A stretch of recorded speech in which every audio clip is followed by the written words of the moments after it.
juez de la Audiencia Nacional, Santiago Pedraza, ha impuesto una fianza de 300.000 euros para que el exbanquero Mario Conde salga de prisión, en donde se encuentra desde el pasado 13 de abril por repatriar 13 millones de euros del dinero que se apropió y nunca devolvió del caso Banesto. Los investigadores lo acusan de idear una compleja trama societaria para ocultar sus bienes.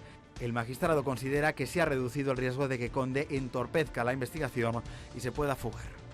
El próximo 23 de junio Reino Unido decide en referéndum si sigue o no sigue en la Unión Europea. El temor a la salida británica hunde actualmente los mercados. Las bolsas pierden unos 400.000 millones en 3 días. Europa prepara ya una reacción urgente por el riesgo del Brexit. El grupo terrorista Estado Islámico reivindicó este lunes, a través de un comunicado difundido en su radio, la masacre en una discoteca gay de Orlando, en Florida, que acabó con la vida de medio centenar de personas y que, según los yihadistas, fue cometida por un soldado del califato. Tan solo unas horas más tarde, en la noche del lunes al martes, en las afueras de París, tuvo lugar la matanza a manos de un joven francés de 25 años, terrorista también del Daesh, de un policía y de su esposa, funcionaria del Ministerio del Interior. Estos son algunos de los temas que recogemos esta semana en Esa Actualidad. El martes Intereconomía daba la primicia, la exclusiva. Mario Conde salía de la cárcel. Le decimos salía porque la cosa se ha complicado. Parece que de momento todo apunta a esa excarcelación bajo una fianza en principio fijada en 300.000 euros. Los avales aportados duplicaban incluso esa cantidad, pero a última hora hemos conocido también que no eran admitidos. Vamos a conocer de momento información hasta ahora. El juez Pedraza ha impuesto una fianza de 300.000 euros a Mario Conde para abandonar la cárcel. El magistrado, que ha actuado en contra del criterio de la Fiscalía Anticorrupción, considera que no existen riesgos de que se obstaculice la investigación ni tampoco riesgo de fuga. Además, se le impondrán otras medidas cautelares como comparecencias semanales en el juzgado, la retirada del pasaporte y la prohibición de salir del territorio español, así como facilitar un teléfono móvil para estar localizado. El expresidente de la entidad bancaria ingresó en la prisión de Soto del Real hace 2 meses en el marco de la causa en la que se le investiga por crear un entramado empresarial para traer de vuelta a España fondos procedentes del caso Banesto. Mario Conde habría blanqueado entre 1999 y 2014 un total de 13 millones de euros, cuando aún le faltan por depositar 14 millones de la responsabilidad civil por la que fue condenado en el caso Banesto. Pedraza señala en su auto que, pese a su posible salida de prisión, continúan existiendo motivos para acusar a Mario Conde de presuntos delitos de alzamiento de bienes, blanqueo, delitos contra la hacienda pública y organización.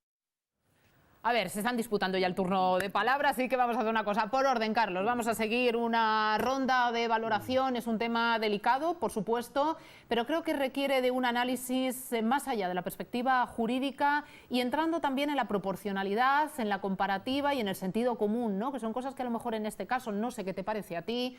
Bueno, vamos a ver, no yo lo primero que quiero decir que personalmente conozco muy poco a Conde. He estado en un par de tertulias con él. Realmente no es una persona ni amigo ni enemigo, es decir, una persona que trato de juzgar con imparcialidad. Dicho esto, diré que en función de qué se le niega a este señor que salga a la calle cuando sí está dando los avales para poder salir. Se le han pedido 300.000, ha presentado a través de terceras personas avales por valor de 600.000, pero se le deniegan y sigue en la cárcel. Entonces, a lo mejor hasta es muy legal, pero si yo lo comparo con lo que está ocurriendo en el resto de España, en que yo veo a los Pujol paseando por las calles, que solamente a uno se le ha retirado el pasaporte, que 6 ni siquiera se les ha retirado el pasaporte, que ni siquiera se les hace comparecer delante de los jueces, y sin embargo este señor no sale de la cárcel, yo creo que la justicia en España, por desgracia, no es igual para todos. Y eso es verdaderamente grave en un Estado democrático. A ver, perdonadme un momento, sé que Julián quiere y yo trataba de mantener el orden, pero me pide José María palabra quizá para puntualizar algo, Carlos. Claro, ¿por qué se rechaza esa fianza? Son unas hipotecas que han sido ofrecidas. ¿Por qué se rechaza? Se rechaza porque el juez no tiene la seguridad de que lo que tú estás diciendo que vale la finca realmente lo valga. Pues estar intentando defraudar. Entonces el juez prefiere que se le dé el dinero y no me presente usted hipotecas, aunque la hipoteca puede ser una forma de venir a garantizar. Pero el juzgado no se va a poner a investigar si es cierto o no es cierto es lo que tú estás diciendo. Eso es la razón que ha dado Pedraza. Ahora, yo coincido contigo que no puede ser que el señor Jordi Pujol, que estamos hablando de miles de millones de defraudación en un escándalo impresionante, donde no se viene a afectar un erario público, una cuestión fiscal relativamente pequeña o lo que se le puede haber dañado a Banesto, sino que estamos hablando de una estafa gigantesca al pueblo catalán y por lo tanto a toda España. Ese señor sí puede estar en la calle. Es que eso es sorprendente. Permitidme, por favor, que maticemos algunos pormenores que quizá sean necesarios para interpretar con la exactitud que merece cada una de vuestras exposiciones. Desde luego, nadie de este equipo, me permito hablar por boca de todos, va a justificar ninguna actuación, mucho menos si ya hay unos pronunciamientos judiciales con respecto al señor Conde. Por supuesto, estamos absolutamente de acuerdo en que si ha cometido cualquier acto delictivo, asuma la responsabilidad, como queremos que cualquiera asuma las responsabilidades de los actos que hace contrarios a ley. Por supuesto, estamos no solamente a favor, sino demandando como ciudadanos que la justicia actúe y que todo aquel que delinca tenga que pagar por ello. Por igual. Partimos de todas esas premisas. Dicho lo y de cual, la presunción de inocencia. Ahí estamos. Dicho lo cual, hay cuestiones que son las que tratamos de evidenciar en este supuesto. Tampoco es nuestra intención, ya que se ha establecido comparativa con el caso de los Pujol, recurrir al manido y coloquial y tú más, es que el otro, esto parece casi que intentamos calibrar actos delictivos y unos, taparlos con otros. No, porque al final todos son igualmente graves, independientemente de la cuantía económica. Pero sí llama la atención que efectivamente se proclame tanto el respeto a la presunción de inocencia en algunos casos, en otros se ve ya por sentenciadas determinadas actuaciones, como incluso se están afirmando en los vídeos de presentación de este caso. Y por otro lado, y esto no lo diré yo, quiero formulártelo a ti, José María. Eres un muy prestigioso jurista, además con una dilatadísima experiencia, no solamente carrera profesional, sino experiencia también al lado de manos limpias y por tanto personado en muchos procedimientos importantísimos de este país. Este mismo caso, con los mismos condicionantes, el mismo escenario, ¿se habría juzgado igual si no fuera Mario Conde? Estoy seguro. Vemos el ejemplo de ¿Estás seguro que sí o que no? Estoy seguro que se le habría juzgado de una forma completamente distinta. Chávez y Griñán, ¿los tienes ahí? Estamos hablando de una defraudación gigantesca con una cantidad de documentación y de personas implicadas. Hombre, quítalos de la circulación porque estos señores, que son precisamente la cabeza de todo, según parece que al final entiende la Fiscalía, las acusaciones populares que ha sucedido, estos señores, que son la cabeza de todo, por tanto, son los que tienen los resortes y conocimiento más extenso sobre lo que ha sucedido, lo primero que tendría que hacer es detenerlo para evitar que se ocultaran pruebas, que se entorpeciera la labor judicial, y sin embargo, no solamente es que no se les ha metido en prisión, es que han sido los últimos en ser imputados en estas actuaciones. Entonces, yo veo que hay un doble rasero que realmente espantoso a la hora de meter al señor Mario Conde o al señor Miguel Bernard. O al señor Miguel Bernard. ¿Qué es lo que hace el señor Miguel Bernard con 74 años todavía metido en prisión? ¿Qué es lo que está entorpeciendo el señor Miguel Bernard? Ese señor tendría que estar en la calle. Claro, el tema es proporcionalidad, igualdad, justicia. Lejos de estar en desacuerdo con lo que tú dices, sino todo lo contrario, José María, yo creo que has hablado de dos ineptos o presuntos ineptos, que son los presidentes o expresidentes de Andalucía, contra una persona brillante. Vamos a no incurrir en descalificaciones, y mucho menos personales. ¿Sabes qué ocurre? Que ellos dicen sus amigos pero Julián, de allí... perdón, discúlpame y te lo ruego en este caso. Lo retiro, entonces, como programa y como dirección te lo voy a pedir exacto, y te lo agradezco porque podemos entrar a opinar, que nunca juzgar, porque no somos nunca quienes, actuaciones, pero nunca las personas. Mi sensación es que esos señores parece ser que no se han enterado de nada, con lo cual demuestran una, digamos, inoperancia a nivel profesional importantísima, porque han sido presidentes de la Junta de Andalucía, y el señor Mario Conde pues es un señor que ha sido número uno de su promoción en abogado del Estado, ha demostrado una profesionalidad a ese nivel y a nivel de gestión de empresa espectacular, hizo operaciones de venta importantísimas a Montedison, Laboratorios Abelló, espectacular como gestor de empresa. Y sin embargo da la impresión de que la justicia no está siendo justa en este caso, y es una persona que está sufriendo los avatares de la justicia con su propia carne en la cárcel. Yo no quiero comprometeros en demasía. Yo lanzo la pregunta. Pujol sigue deambulando por Cataluña. Tenemos que ser muy breves porque hay que hablar de ese Brexit, que por cierto también se está tamizando mucho frente a otros temas y la cuestión es muy grave. Decía, perdonadme, sin ánimo de comprometeros más de lo que cada uno quiera, sí voy a lanzar la pregunta a modo de reflexión, la recogéis quien queráis y hasta donde decidáis.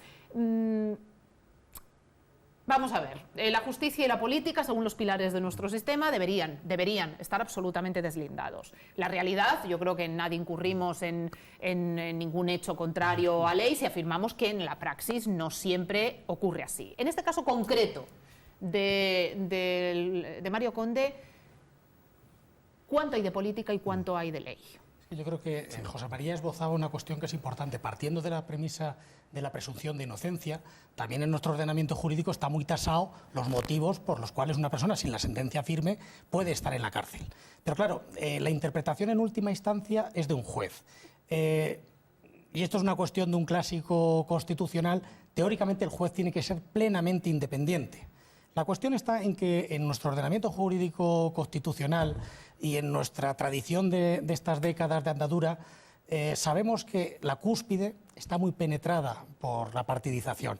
El órgano de gobierno de los jueces, lo hablábamos antes de pasar, el Consejo General del Poder Judicial, que toma decisiones sobre cosas tan importantes como los ascensos más relevantes en la carrera judicial, no siempre se sujeta al mérito, a la capacidad, a los elementos fundamentales. Eso, sin duda, puede, y lo estamos viendo, interferir algo en la libertad de actuación en el caso de los jueces. En el caso de la Fiscalía podemos hablar algo similar. Alfonso. Sí, no, y yo redundando lo que dices, la utilización de la prisión provisional cada día está más rechazada por todos los juristas. Antes se utilizaba casi como una forma de castigo. Y soy más directa, ¿por qué en este caso entonces sí?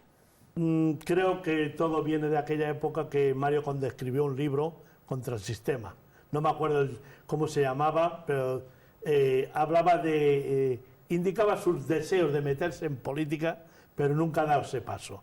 Y en política o estás, o si intentas entrar, van todos contra ti. Solo quiero matizar algo porque el otro día en la radio surgió. Es decir, las sentencias de los jueces en democracia estamos obligados a acatarlas, pero precisamente porque estamos en democracia y por el derecho a decir lo que pensamos, podemos criticarlas, que es lo que se está haciendo aquí, con todo el respeto a que luego las acatemos. Y no compartirlas, si llega el caso, ¿no? Sí. ¿Algo más que añadir, compañeros? Bien, creo que es suficiente. Bien.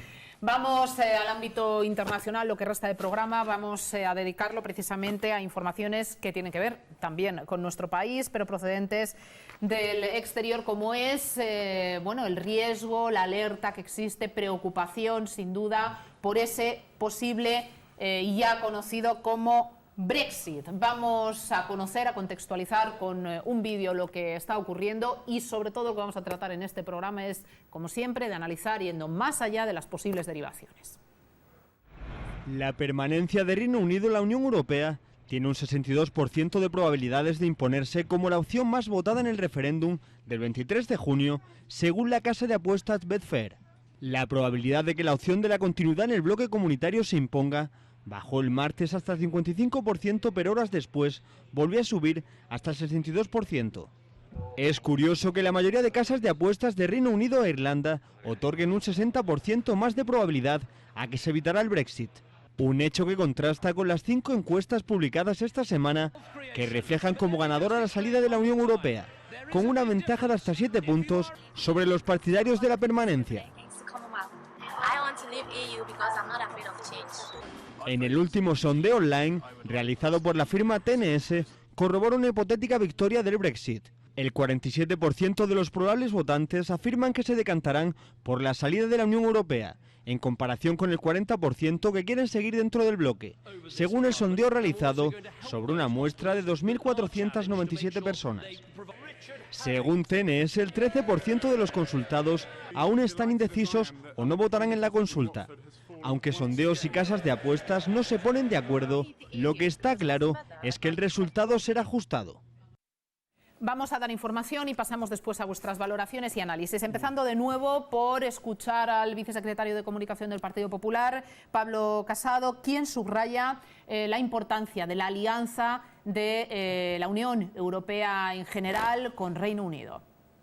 En la historia de la Unión Europea y es un aliado imprescindible también para España. Hemos visto la cuantificación, decía ayer la prensa económica, las pérdidas que ya está acusando el IBEX 35 y la bolsa española y en definitiva y en general todas las bolsas mundiales. Nosotros pensamos que impere al final la campaña que yo creo que con buen acierto está emprendiendo el primer ministro David Cameron, y en el caso de la salida de la Unión Europea pues estamos hablando del Reino Unido como un principal aliado, pero sobre todo como un socio fundador. Yo creo que tanto el presidente del Gobierno como el Grupo Parlamentario Popular Europeo, en el que evidentemente nuestra formación política nacional tiene un peso muy importante, va a ayudar mucho a esta campaña de que el Reino Unido permanezca en la Unión. Eso sí, yo creo que tenemos que tener un planteamiento, en mi opinión, para los próximos años en los que empecemos a fortalecer las cuestiones que hay pendientes en la Unión Europea una vez que ya estamos saliendo de la crisis, y para ello yo creo que también el factor de preocupación de las elecciones españolas puede jugar también muy a favor. La clave, como decía, de todo esto son las consecuencias. ¿Cuáles van a ser esas derivaciones para el resto de países de la Unión Europea? Inevitable pensar, concretamente para España, ¿cuáles van a ser esas posibles consecuencias? Pues bien, vamos a escuchar, además, en una extensa explicación, la valoración de Natalia Aguirre, directora de Análisis y Estrategia de Renta 4 Banco. Bueno, habría que ver, desde luego habría implicaciones, entendemos que bastante importantes desde un punto de vista económico, empezando por la libra. La libra ya es verdad que se sitúa en mínimos de 2 meses, pero creemos que podría registrar una depreciación adicional. Hay que tener en cuenta que Reino Unido tiene un déficit por cuenta corriente muy elevado que tiene que financiar y ahí se podrían plantear problemas. Hay que tener en cuenta que la inversión directa que se hace a Reino Unido podría sufrir problemas, porque al final alguien cuando invierte en Reino Unido, de que se beneficia, de que es una economía muy flexible y de que es una economía que permite acceso directo al mercado único. Eso quedaría, por lo menos temporalmente, cortado, ¿no? Habría que definir un nuevo escenario o contexto de relaciones comerciales entre Reino Unido y la Unión Europea, y se habla de que se podría tardar hasta 2 años. O sea que la incertidumbre que eso podría generar, junto además un Banco de Inglaterra que para evitar todos esos impactos negativos en su economía podría también implementar una política monetaria más expansiva, eso también depreciaría la libra. Entonces, por un lado tendríamos una libra, ya decimos, más depreciada, tendríamos una economía británica que según los estudios podría sufrir un impacto económico negativo por menor inversión, por menor trabajo, menores puestos de trabajo. Al final hay muchas economías extranjeras que están operando en Reino Unido y que con un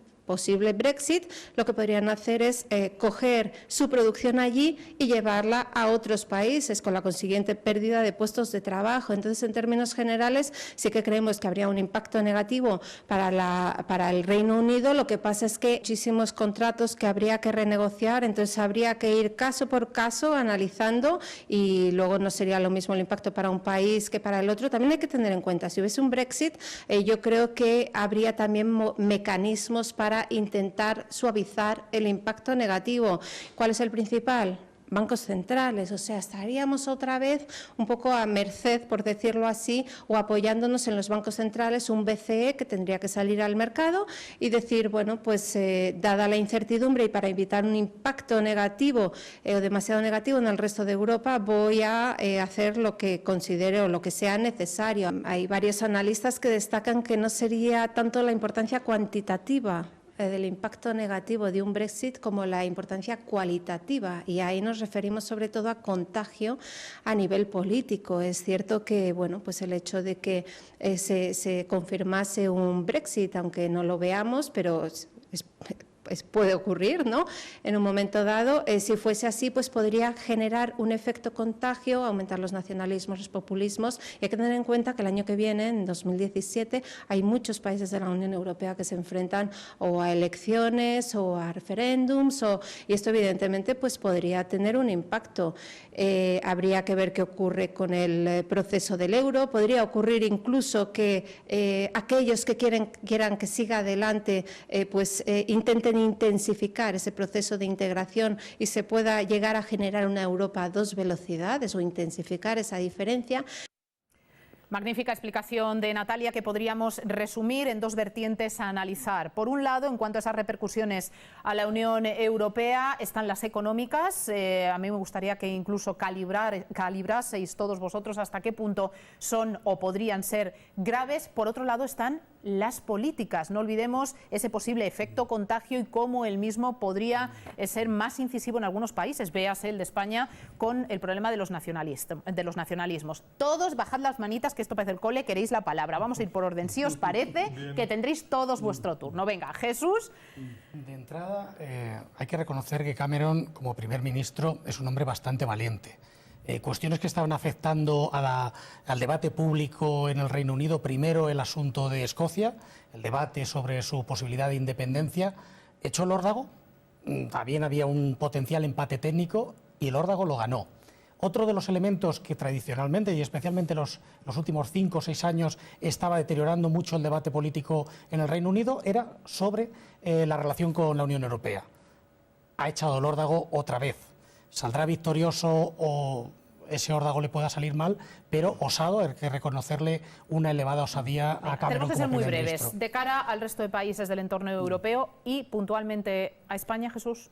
La cuestión está en que, por un lado, se puede lanzar el mensaje de que según qué debates puede ser tomar el toro por los cuernos y es la mejor manera en democracia a votar, porque posiblemente los órdagos, el caso canadiense, por ejemplo, con Quebec, también lo hizo de la misma manera, y Quebec, de manera reiterada y hasta en varias ocasiones, ha votado, ha plebiscitado a favor de mantenerse en Canadá. Fijaos que las encuestas en este caso hay una dicotomía, parece que arrojan como resultado una salida por parte de Reino Unido, sin embargo las casas de apuestas, que como nos explicaba Natalia, al final es donde está depositado el dinero, todas arrojan una negativa a esa salida. Pero ¿qué ocurriría? Vamos a ponernos en el peor de los escenarios. José María, ¿qué ocurriría si finalmente Reino Unido sale de Europa?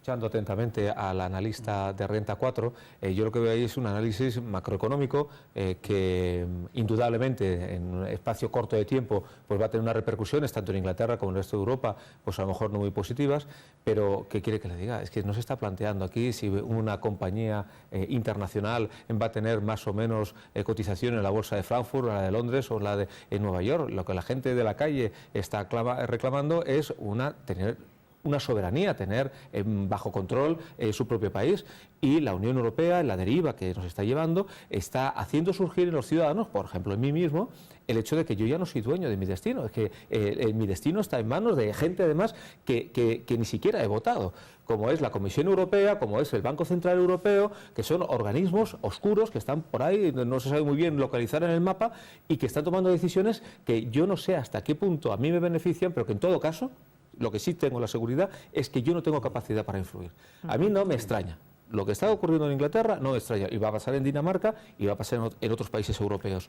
Y una segunda cosa, en Suiza se vive de miedo y no está en la Unión Europea, ni el Banco Central ni en ningún otro sitio. Sí, pues se aprovechan de todo. Lo que tú quieras, pero que no tiene, que el progreso no está vinculado a la Unión Europea. Pero fíjate que si nos escalofriaba la idea tan solo de pensar en que Grecia pudiera salir del euro por las consecuencias económicas, estamos hablando de Reino Unido. Bueno, yo creo que, vamos a ver, para mí el enfoque es de crecimiento. Todo organismo supranacional que se crea, que se pone en marcha, tiene unas crisis periódicas. En este momento, Inglaterra, como muchas veces ha hecho, la ha planteado encima de la mesa.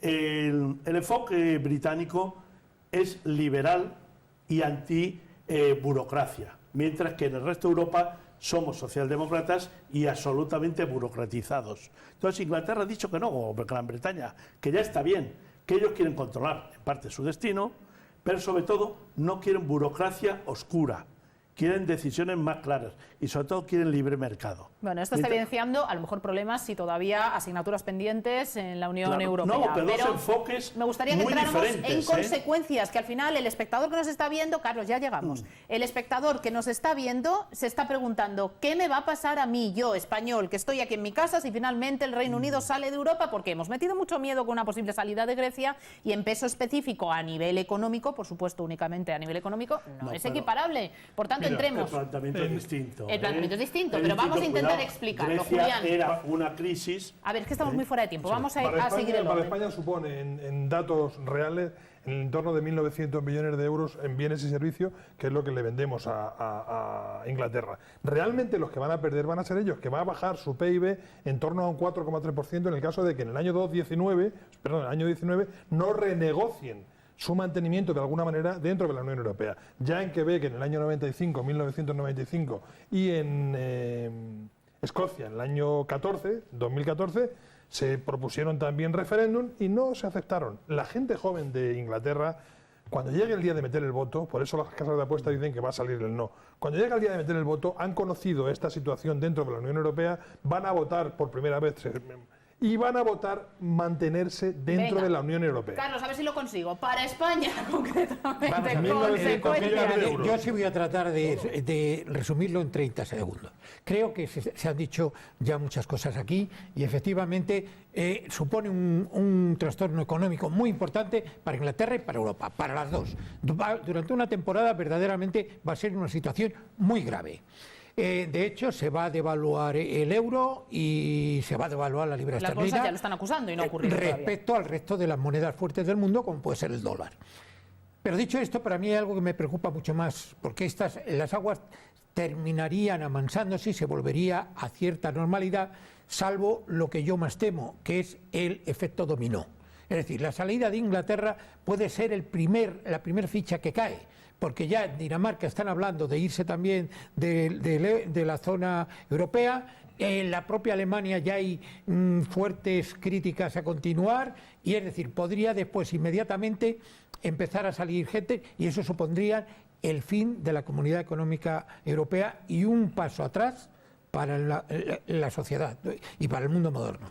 Bueno, pues en clave también internacional hay otras cuestiones. Este tema lo abordaremos con más tiempo. Tendremos también ocasión, hasta esa fecha en la que se va a dilucidar, de analizar y comentar lo que finalmente ocurra posteriormente. Pero decía que en clave internacional hay algo que preocupa todavía más, si cabe, y es esa violencia, ese terrorismo a nivel global que estamos viviendo por parte del Daesh, de ese Estado Islámico. Dos nuevos ataques esta misma semana en diferentes países, en Estados Unidos, en Francia, y creo que merece la pena que dediquemos el resto del programa, el bloque que falta, a hablar sobre ello, a analizar parte de ese fenómeno como preludio a un programa especial que les estamos preparando sobre terrorismo internacional. Lo abordamos en unos instantes.